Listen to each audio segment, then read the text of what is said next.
அன்பார்ந்த எனதருமை யூடியூப் நேயர்களுக்கு வணக்கம். யோகங்களும் அதை சேர்ந்த நட்சத்திரங்களும் அந்த யோகத்துடைய குணாதிசயம் எப்படி இருக்கும் என்பதை சொல்கிறோம். இப்போ என்ன சொல்கிறான்னா 10வது யோகம் கண்டநாம யோகம். கண்டம் என்பது தடை. அந்த கண்டநாம யோகத்திற்கும் மக நட்சத்திரத்திற்கும் ஒரு சம்பந்தம் உண்டு. இது அசுவமான யோகம் என்று சொல்லப்படுகிறது. காரணம் கண்டம் என்ற பெயரைப் போலவே இதில் பிறந்தவர்கள் அடிக்கடி கண்டங்களையும் துன்பங்களையும் உடல் நோய் துன்பங்களையும் சந்திக்க வேண்டி வரும். நல்ல எண்ணங்களும் இருக்காது என்று சொல்லப்படுகிறது. செயல்பாடுகளும் சிறப்பாக இருக்காது என்று சொல்லப்படுகிறது.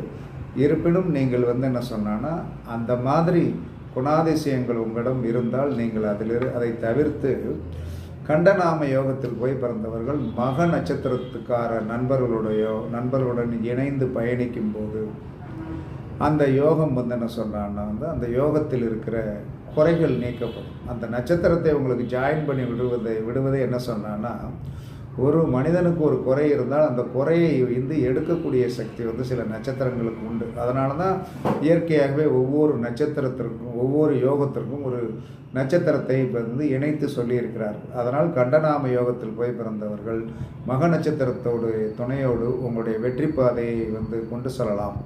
அதற்கடுத்து விருத்தி நாம யோகத்தில் பிறந்தவர்களுக்கு பெயர் வளர்ச்சி யோகம் என்று பெயர்.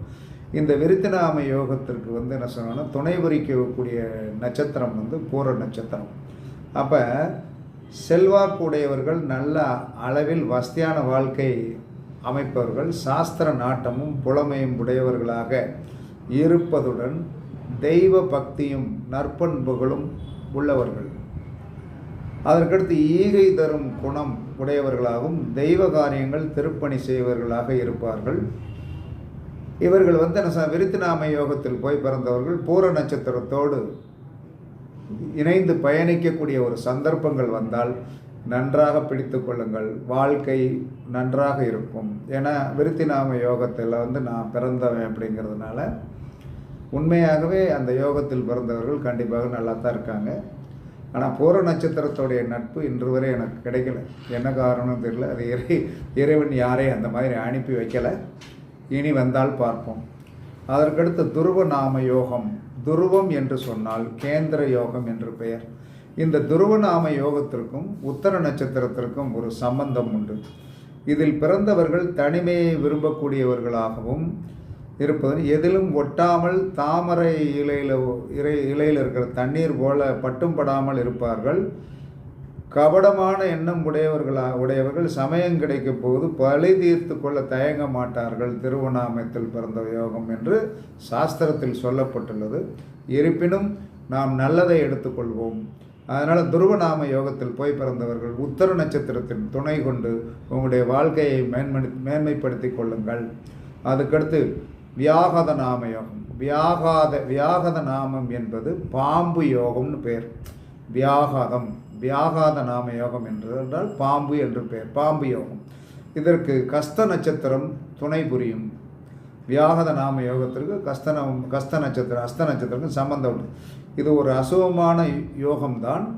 முன்கோபமும் முரட்டுத்தனமும் உடையவர்கள், சமூகத்தோடு ஒன்று செல்லாமல் தன்னிச்சையாக செயல்படக்கூடியவர்கள், நல்லெண்ணம் இல்லாதவர்கள், சூதுவாது கவடம் உள்ளவர்களே எனலாம். மன உறுதி இல்லாத இவர்கள் எண்ணங்களையும் செயல்களையும் அடிக்கடி மாற்றிக்கொள்வார்கள் என்று சாஸ்திரத்தில் சொல்லப்பட்டுள்ளது. இதை தெரிந்து புரிந்து நடந்து கொள்ளுங்கள். இந்த வியாகத நாம யோகத்திற்கு அஸ்த நட்சத்திரம் கண்டிப்பாக துணை புரியும். அஸ்த நட்சத்திர நபர்களோடு இணைந்து பயணிக்கும் போது உங்களுடைய வாழ்க்கை மாறும். அதுக்கடுத்து ஹர்ஷனம் நாம யோகம் என்பது கர்சன நாம யோகம் ஒரு நல்ல யோகம். இது ஒரு சுபமான யோகம்தான். இந்த ஹர்ஷன நாம யோகத்தில் போய் பிறந்தவர்கள் சித்திரை நட்சத்திரத்திற்காரர்களை துணை பிடித்து கொண்டீர்கள் என்று சொன்னால் வாழ்க்கை நன்றாக இருக்கும். இது சுபமான யோகமாகும். செல்வாக்கும் மற்றும் சொல்வாக்கும் உடையவர்கள், இனிமையாக மென்மையாக சுபாவம் கொண்டவர்கள், பின்னால் வருவதை முன்கூட்டியே யூகிக்கக்கூடிய தீர்க்க தரிசிகளாக இருப்பதுண்டு. சுகமான ஆடம்பரமான வாழ்க்கையை விரும்புவார்கள். அப்போ நாம யோகத்தில் போய் பிறந்தவர்கள் சித்திரை நட்சத்திரத்திற்குண்ட நபர்களை துணையாகவோ நண்பர்களாகவோ கொண்டால் வெற்றி மேல் வெற்றி உறுதி. அதற்கடுத்து 15வது யோகம் வஜ்ரநாம யோகம். இந்த வஜ்ரம் என்பது உறுதி நிலை யோகம் என்று பெயர். வஜ்ரநாம யோகத்திற்கும் சுவாதி நட்சத்திரத்திற்கும் ஒரு சம்பந்தம் உண்டு. இது ஒரு சுபமான யோகமாகும். இதை சிலர் அசுபமான யோகம் என்று கூறுகிறார்கள். ஆனால் இது சுபமான யோகம்தான். இதில் பிறந்தவர்களுக்கு அசாத்தியமான மரண உறுதி கண்டிப்பாக உண்டு. எதற்கும் அஞ்சாதவர்கள், கொள்கை பிடிப்புள்ளவர்கள், எதையும் சாதிப்பார்கள். துணிச்சலும் தைரியம் உள்ள இவர்களிடம் கனிவும் கண்டிப்பாக இருக்கும்.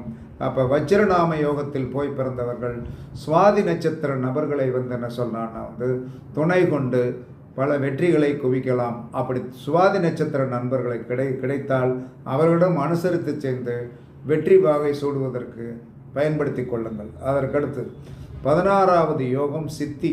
சித்தி என்று சொன்னால் அடைதல் யோகம் என்று பெயர். அந்த சித்தி என்று சொன்னால் அடைதல் யோகம்.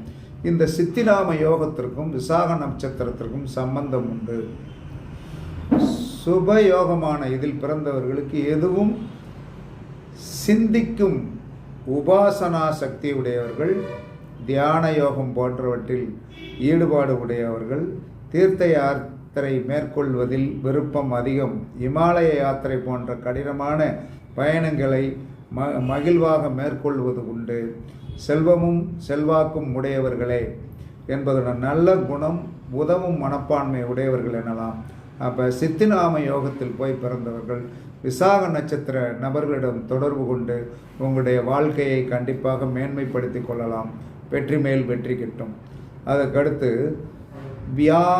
வியாதிபாத நாம யோகம். வியாதிபாத நாம யோகம் என்பது அனுச நட்சத்திரத்தோடு தொடர்புடையது. வியாதிபாத நாம யோகம் என்பது அனுச நட்சத்திரத்தோடு தொடர்புடையது. இது ஒரு அசுபமான யோகம்தான். இதில் பிறந்தவர்கள் சுயநலவாதிகளாக இருப்பார்கள். துன்பங்களையும் துயரங்களையும் கஷ்டங்களையும் அடிக்கடி சந்திக்க வேண்டி வரும். வாழ்க்கை போராட்டமாக இருக்கும். சிந்தித்து முன்யோசையுடன் செயல்படாமல் அவசர முடிவால் பிரச்சனையை சந்திப்பார்கள் என்று சாஸ்திரம் சொல்கிறது. வியாதிபாத நாம யோகத்தில் போய் பிறந்தவர்கள் அனுச நட்சத்திரத்தில் பிறந்தவர்களுடைய துணை கொண்டு வெற்றி வாகை சூடலாம். அதற்கடுத்து 18வது யோகம் வரியான். வரியான் யோகம் இது கேட்டை நட்சத்திரத்தோடு தொடர்புடையது, சம்பந்தம் வரும். இது ஒரு சுபயோகமாகும். இதில் பிறந்தவர்கள் தலைமை தாங்கும் தகுதியுடையவர்களாக கண்டிப்பாக இருப்பார்கள். நல்ல தைரியமும் காரிய வெற்றியும் உடையவர்கள். பிறருக்கு உதவும் மனப்பான்மை உடையவர். தர்ம காரியங்கள் திருப்பணிகள் செய்தவதில் நாட்டம் இருக்கும். புகழ் பெறக்கூடிய வகையில் செயல்பாடுகள் இருக்கும். அதனால் என்ன சொல்கிறான்னா இந்த வரியான் நாம யோகத்தில் போய் பிறந்தவர்கள் கேட்டை நட்சத்திர நபர்களோடு தொடர்பை ஏற்படுத்தி கொள்ள வேண்டும். நீங்கள் நம்மளுடைய ஒவ்வொரு யோகங்களுக்கும் ஒரு நட்சத்திரக்காரர்கள் எந்த காலத்திலும் துணை பெறுவதற்கு தயாராக இருப்பார்கள். அந்த தயாராக இருப்பதை நாம் தெரிந்தால் தானே அந்த மாதிரி நபர்கள் வரும்போது நாம் சேர்ந்து கொள்ள முடியும். அதனால் என்ன சொல்கிறான்னா இந்த யோகங்களை என்ன சொல்கிறான்னா இந்த யோகங்களுடைய குணாதிசயத்தை தெரிந்து கொள்ளுங்கள். இந்த யோகங்களுடைய குணாதிசயத்தை தெரிந்து கொண்டு அந்த யோகங்களுக்குடைய நட்சத்திரங்களை நீங்கள் என்ன சொல்கிறான்னா பயன்படுத்தும் போதும் பயன் என்பது மனித ரூபத்தில் என்ன சொல்கிறான்னா அவர்கள் நமக்கு உதவி செய்யலாம். சரி, அப்படி எனக்கு அந்த மாதிரி வரல அப்படின்னா அந்த நட்சத்திரத்திற்குண்டான சிம்பல்கள் அல்லது விருட்சங்கள் அல்லது அதிதேவதைகளை நாம் வழிபாடு செய்யும் போது கண்டிப்பாக இந்த யோகங்களுக்கு அந்த நட்சத்திரங்கள் துணை கண்டிப்பாக புரியும்.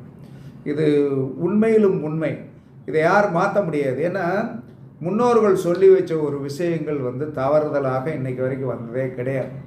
அப்போ நாம் இதை பயன்படுத்தி ஒரு வெற்றி பாதைக்கு போவதற்குண்டான வாய்ப்புகளை நாம் உருவாக்கி கொண்டோம் என்று சொன்னால் கண்டிப்பாக உங்களுடைய வாழ்க்கை ஒரு மாற்றத்தை நோக்கி போகும் என்பது என்னுடைய அனுபவம். அதனால் என்ன சொன்னால் உங்களுடைய யோகம் யோகம் என்ன அமைப்பில் இருக்கிறது, அந்த யோகத்திற்குண்டான நட்சத்திரம் என்ன, அதை நாம் இணைத்து பயன்படுத்தும் போது கண்டிப்பாக வெற்றி கிடைக்கும் என்பது என்னுடைய அனுபவ உண்மை என்று கூறி, இன்னும் அடுத்த 9 யோகங்களுக்கு அடுத்த எபிசோடில் சொல்கிறேன் என்று கூறி உங்களிடமிருந்து விடைபெறுவது சிப்பிப்பாறை ஜோதிடரசு ஆதி ராகவன் ஜெயபாலாஜி. சுகமே சொல்க, சுகமே சொல்க.